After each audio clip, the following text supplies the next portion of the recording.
भाई पंगे किससे ले रहे हो? भाई के घर के बराबर में रहते हैं हम लोग। जहां मैं बैठा हूँ ना, भाई का घर है इधर। लगता नहीं कि पाकिस्तान ये चैंपियंस ट्रॉफी करवा पाएगा। ये इनके जो बयान आ रहे हैं ना, इनके जो एक्स क्रिकेटर ये राशिद लतीफ़ है, ये इन्होंने जो लतीफ़ा छोड़ा है ना, पहले आप ये पूरी वीडियो देखिए फिर बात करते हैं। भाई पंगे किससे ले रहे हो? भाई के घर के बराबर में रहते हैं हम लोग। जहां मैं बैठा हूँ ना, भाई का घर है इधर। तो सर ये जो गेम चला रहे हैं ना ऊपर से, तो छोड़ देना यार। वो मैंने किसी दिन मिलना है जो आप बताते हैं सिगार और स्कॉच का साथ पैग और यूं फेल्ट हैट, वो मुझे मिलाएं कभी किसी से यार, ऐसे बंदे से जो चलाते हैं गेम ये जो सर। पपटियर। मैं बताया ना, एक तो कराची में ही रहता है, एक लंदन में। भाजी माफ करो, कॉट बिहाइंड।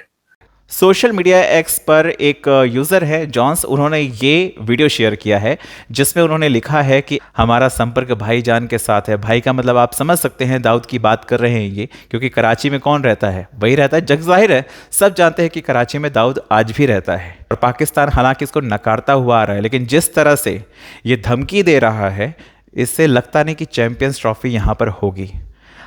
पाकिस्तान के जो हालात हैं सब देख रहे हैं, लेकिन जो बयानबाजी आ रही है, चाहे वो इनके एक्स क्रिकेटर हों, चाहे इनके पॉलिटिशियन हो, उससे चैंपियंस ट्रॉफी पर भी सवालिया निशान लग रहा है। और अभी हाल में ही इन्होंने टीवी पर एक और खबर दी है कि अफगानिस्तान भी अब पाकिस्तान नहीं आने वाली है। इंडिया के बाद अब अफगानिस्तान क्रिकेट बोर्ड ना मना कर दे अपनी टीम को पाकिस्तान जाने पे, भेजने पे, व्हाटएवर। मतलब धीरे धीरे जो दूसरे क्रिकेट बोर्ड हैं वो भी अपने पैर पीछे करते हुए नजर आ रहे हैं। अब क्या होगा पाकिस्तानियों तुम्हारा? ये वीडियो आप देखिए। राशिद लतीफ़ को ये डर है कि कहीं इसका रिएक्शन लेते हुए अफगानिस्तान बोर्ड भी इस हद तक ना आए, वो कहे कि ठीक है चैंपियंस ट्रॉफी में पाकिस्तान पहले ही गिरा हुआ है तो मजीद झटका दे इनको कहते हैं हम भी नहीं आते आपके देश में, क्योंकि भारत तो पहले ही रेडी है। और भारत के पलड़े में बैठने का मतलब है कि अफगानिस्तान का वजन भी बढ़ जाएगा। मतलब वो एक तो भारत का साथ दे रहा है, दूसरा भारत के साथ उनके क्रिकेट रिलेशंस बहुत ज़बरदस्त किस्म के हैं। वो आप जो मर्जी रीज़न समझ लीजिए, इसमें बहुत सी रीज़न्स हैं, बट आप समझ लीजिए कि क्या क्या रीज़न्स हैं। तो भारत वैसे भी क्रिकेट के मामले पर अफगानिस्तान को बहुत हेल्प आउट भी करता है। अफगानिस्तान की जीत को भारत सेलिब्रेट भी करता है। वैसे धरती पे मुझे भी खुशी होती है अफगानिस्तान जीते, मगर अफगानिस्तान पाकिस्तान से भी जीते तो भारत में वैसे ही जश्न आम लोगों में, मतलब बहुत से लोगों में उसको मनाया जाता है। इवन कि उनके क्रिकेटर्स भी नाच गाना कर रहे होते हैं उसके ऊपर कि अफगानिस्तान ने पाकिस्तान को हराया। ये थोड़ा सा मैं आपको बैकग्राउंड बता रहा हूँ। तो राशिद लतीफ़ को डर है कि कहीं अफगानिस्तान ये वाली चीज़ों पर रिएक्ट ना कर दे। उन्होंने बोला कि डिप्लोमेटिकली भी आपको चीज़ों को हैंडल करना चाहिए। जब चैंपियंस ट्रॉफी का मामला चल रहा था उस बीच में ऐसी स्टेटमेंट नहीं देनी चाहिए थी, खासकर वही इंटीरियर मिनिस्टर हैं जो कि पाकिस्तान क्रिकेट बोर्ड के सरबराह भी हैं। ये राशिद लतीफ़ ने बोला। फिर उन्होंने बोला कि हमारी पोजीशन बहुत तगड़ी थी, बट जब नेगोशिएशन शुरू हुई, यानी 2-3 रोज़ में जो मामला हुए, जो डेवलपमेंट हुई, उससे साफ नज़र आया कि पाकिस्तान की पोजीशन बहुत कमज़ोर हो चुकी है। क्योंकि हम पाकिस्तान के अंदर कह रहे थे कि हमारी प्रेफरेंस पाकिस्तान को ऊपर रखना है, जैसे दुबई पहुंचे हमने बोला कि क्रिकेट को बचाना है। उन्होंने बोला कि दोनों चीज़ों में मुतजाद है और ये मानना पड़ेगा कि हम कमज़ोर हुए। हमें मतलब इनडायरेक्टली वो कहना चाह रहे थे कि हम अपनी पोजीशन से हटें। फिर उन्होंने बोला कि हमारे जो डिप्लोमेट्स मुख्तलिफ देश में हैं वो सही तरह अपना अपना काम नहीं करते, कि हमें अपने दूसरे बोर्ड्स के साथ ताल्लुकात भी बेहतर करने हैं। मिसाल के तौर पर पाकिस्तान की जो मांग है, बहुत कम लोगों को मालूम है कि शायद हम अपना रेवेन्यू भी बढ़ाना चाह रहे हैं। जो हमें बिलो 6 मिलता है, 5 पॉइंट समथिंग $38 मिलियन एक्चुअली में जितना भी है, तो वो पाकिस्तान को मिलता है। भारत को $280 मिलियन मिलता है। तो राशिद लतीफ़ ने बोला कि पाकिस्तान ने जो मांग की कि हमें बढ़ाया जाए, उस पर बाकी बोर्ड ने भी इख्तिलाफ किया पाकिस्तान से। जाहिर है उनका हिस्सा कट होगा, तो वो क्यों चाहेंगे हमारा हिस्सा कट हो। वहीं पर थुक के चाटने वाला काम तो पाकिस्तान ने कर ही दिया। पहले बोल रहे थे कि हम हाइब्रिड मॉडल नहीं करवाएंगे, भारत को अगर खेलना है तो भाई पाकिस्तान आना पड़ेगा।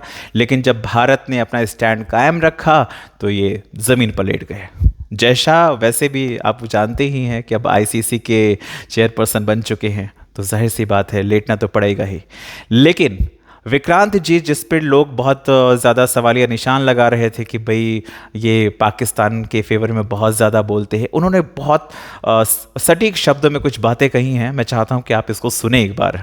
लेकिन बिना इंडिया के चैंपियंस ट्रॉफी तो ये मतलब जो बाहर मेरे मोहल्ले में गोल्ड कप हो रहा है उससे भी बदतर होगा। सो द फैक्ट इज कि पाकिस्तान को मालूम था कि वो एक ऐसी लड़ाई है जो जीत नहीं पाएगा, लेकिन पाकिस्तान को यह जरूर मालूम चल गया है सईद भाई कि वर्ल्ड क्रिकेट में उनकी जगह जहां पर वो सोच रहे थे वहां नहीं है। क्योंकि जो कल उनको टेक इट और लीव इट कहा गया था, उसका मतलब ये था अगर पाकिस्तान हाइब्रिड पे नहीं मानता जो और आईसीसी वोट में जाता तो फिर जबरदस्ती चैंपियंस ट्रॉफी पाकिस्तान के बाहर होता, बिल्कुल होता। पाकिस्तान कहता हम पुल आउट कर रहे हैं जी, हम बॉयकॉट कर देंगे, ब्रॉडकास्टर भी तैयार था, आईसीसी भी तैयार था बिना पाकिस्तान के। ठीक है, वो थोड़ा मॉनिटरी लॉस होता, उनको कॉम्पनसेट किया जाता, बट विदाउट पाकिस्तान। वो थी ना वो स्टोरी, कहानी, शेर आ गया, हर रोज बोलते रहे, और जिस दिन शेर आया आपको खा के चला गया। और पाकिस्तान का ये ब्लफ होता, अगर एक चैंपियंस ट्रॉफी, एक आईसीसी टूर्नामेंट पाकिस्तान के बिना हो जाता, तो सईद भाई आगे से उनको कोई पूछता नहीं। I think they realised it. बिल्कुल सही बात है, मैं कहूंगा वो समझ गए हैं बात। तो ऐलान कब तक हो जाएगा औपचारिक, और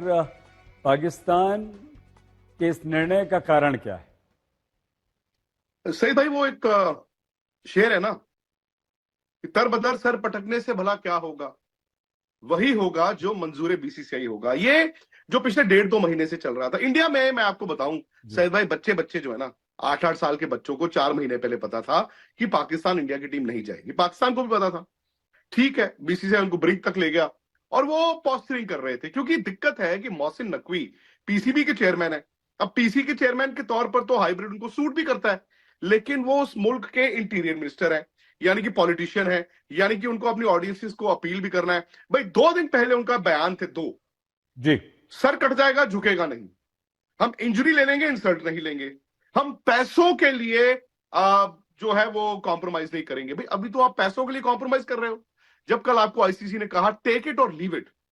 टेक इट और लीव इट का मतलब समझते हैं आप? बिल्कुल सही भाई, पाकिस्तान एक इंपॉर्टेंट टीम है, इंडिया पाकिस्तान इंपॉर्टेंट मैच है। पाकिस्तान ने सोचा नहीं था कि कल मीटिंग में 7 जो बड़े बोर्ड्स हैं वो ये कह देंगे कि टेक इट और लीव इट, यानी कि या तो कराओ हाइब्रिड या फिर एक काम करते हैं, ले लेते हैं आपसे चैंपियंस ट्रॉफी। अब पाकिस्तान को वक्त दिया गया था, अभी तक उन्होंने मीटिंग नहीं बुलाई है। अब मीटिंग उन्होंने ही बुलानी है, रिकन्वीन उन्होंने ही करना है, लेकिन अब वो दुबई में बैठे हैं मोहसिन नकवी, और वो थोड़ी सी बार्गेनिंग कर रहे हैं, जो कि मेरे हिसाब से वाजिब भी है। हल्की फुल्की वो बार्गेनिंग करेंगे। अच्छा, ये जो मुद्दा है ना कि इंडिया हाइब्रिड करता है, हम भी हाइब्रिड करेंगे, ये मैं आपको दावे के साथ कह सकता हूं, लिखित तौर पर आईसीसी मुझे नहीं लगता ये करेगा। बिल्कुल ठीक है, वो जो वक्त आएगा, कहते हैं ना, let's cross the bridge when it comes. हाँ, वो होस्ट थे, हाँ, एज होस्ट उनका हक था कि सारी टीमें वहां पर आती, पर जब दोनों मुल्कों के बीच रिश्ते ही नहीं है तो इंडिया की टीम कैसे जाती? अब वो आते थे, वो कहते हैं जी हम आते थे। बिल्कुल। तो मैं तो ये सवाल करूंगा, आप भी मत आते भाई, आप क्यों आ जाते थे? हाँ। आपकी तो बार्गेनिंग चिप नहीं है ना आपके पास। तो दोस्तों, आपको क्या लगता है कि जिस तरह से ये पाकिस्तान हरकतें कर रहा है, क्या सच में पाकिस्तान में चैंपियंस ट्रॉफी हो पाएगी या फिर किसी और देश में ट्रांसफ़र होएगी? अपनी राय, अपने जवाब जो है वो कमेंट के ज़रिए हमें ज़रूर बताएं। जय हिंद, जय भारत।